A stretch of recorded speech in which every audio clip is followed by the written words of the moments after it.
আজকে আমি আপনাদের সাথে পটল ভর্তার রেসিপি শেয়ার করব। পটল ভর্তার রেসিপিটি খেতে কিন্তু দারুণ মজা। অনেকেই এই ভর্তাটি এখনও খাননি, তারা অবশ্যই এই রেসিপিটি ট্রাই করে দেখবেন। এই ভর্তা কিন্তু অনেক ভর্তার থেকে অনেক বেশি মজাদার, কিন্তু এটা অনেকেই জানেন না।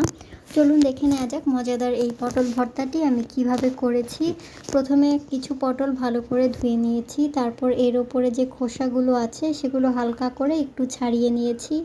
একদম সম্পূর্ণ খোসা ছাড়ানোর কোনো দরকার নেই, এই খোসার ভর্তাও কিন্তু আলাদা করে খাওয়া যায়।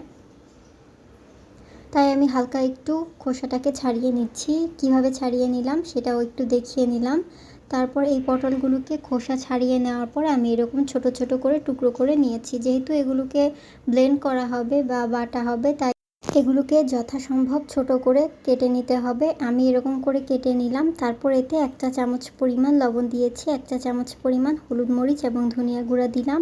এখন এগুলোকে খুব ভালো করে মিক্স করে নিলাম, যাতে করে সবগুলো পটলের মধ্যে এই মশলা এবং লবণটা খুব ভালো করে লাগে। এগুলোকে মাখিয়ে কিন্তু আর রাখার দরকার নেই, এগুলোকে এখন আমি সাথে সাথে তেলে ভেজে নেব।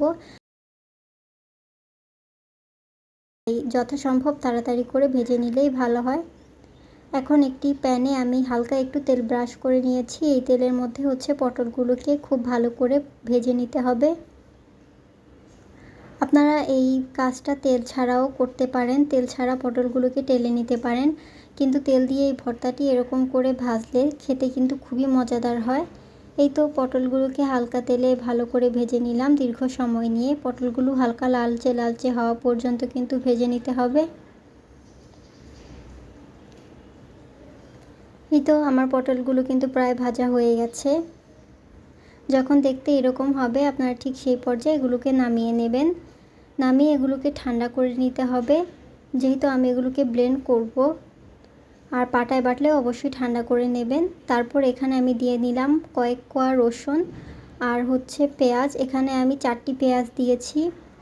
তারপর 3টি শুকনো মরিচ আর ঝালের পরিমাণ বুঝে আমি কাঁচামরিচ দিয়েছি। আপনারা চাইলে কাঁচামরিচ কমিয়ে দিতে পারেন কিংবা বাড়িয়ে দিতে পারেন। শুকনো মরিচ পেঁয়াজ এগুলোর পরিমাণও চাইলে কমিয়ে বাড়িয়ে দেওয়া যেতে পারে।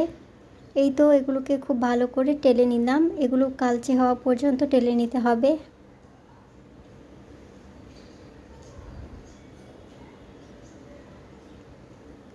এই কাজটি কিন্তু আমি সম্পূর্ণ তেল ছাড়াই করেছি, আপনারা তেল দিয়েও ভেজে নিতে পারেন, কোনো সমস্যা নেই। এগুলোকে এখন আমি নামিয়ে ঠান্ডা করে নেব, যেহেতু এগুলোকেও ব্লেন্ড করব। এখন পটলগুলো ঠান্ডা হয়ে গেছে, এখন এগুলোকে আমি ব্লেন্ড করে নিচ্ছি। আপনারা কিন্তু পাটায় বেটে এই ভর্তাটি করতে পারেন। পাটায় বাটলে এটা খেতে আরও বেশি মজাদার হবে। আমার হাতে যেহেতু সময় কম ছিল, তাই আমি এগুলোকে ব্লেন্ড করে নিলাম। আমি আলাদা আলাদা করে পটল এবং মরিচ পেঁয়াজকে ব্লেন্ড করব, একসাথে মিক্স করে নিইনি। পরবর্তীতে আবার ভাজার সময় একসাথে মিক্স করে নেব। এই তো পটলগুলো খুব ভালো করে ব্লেন্ড করে নিয়েছি। তারপর এখন আমি পেঁয়াজ মরিচ এবং রসুনগুলোকেও খুব ভালো করে ব্লেন্ড করে নেব।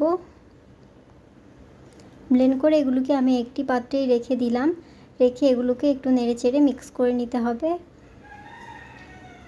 এ পর্যায়ে চুলায় আমি আরও একটি প্যান বসিয়ে দিলাম। এই প্যানের মধ্যে একটু বেশি করে তেল দিলাম। প্রথমে যে আমি পটল ভেজেছিলাম তখন কিন্তু হালকা একটু তেলে ব্রাশ করে নিয়েছিলাম। এই পর্যায়ে তেলের পরিমাণটাকে একটু বেশিই দিয়েছি। দেওয়ার পরে এই পটলের মধ্যে মরিচগুলোকে খুব ভালো করে মিশিয়ে নিলাম। মিশিয়ে তারপর এগুলো তেলের মধ্যে ছেড়ে দেব। তেলটা অবশ্যই গরম হতে হবে। এখন এই তেলের মধ্যে নেড়েচেড়ে পটলগুলোকে খুব ভালো করে ভাজা ভাজা করে নিতে হবে। এই পটলটা তেলের মধ্যে যত ভালো করে ভাজা ভাজা হবে, আপনার পটল ভর্তাটি খেতে কিন্তু তত বেশি সুস্বাদু হবে। খেয়াল রাখতে হবে পটলগুলো যাতে পাত্রের গায়ে লেগে না যায়।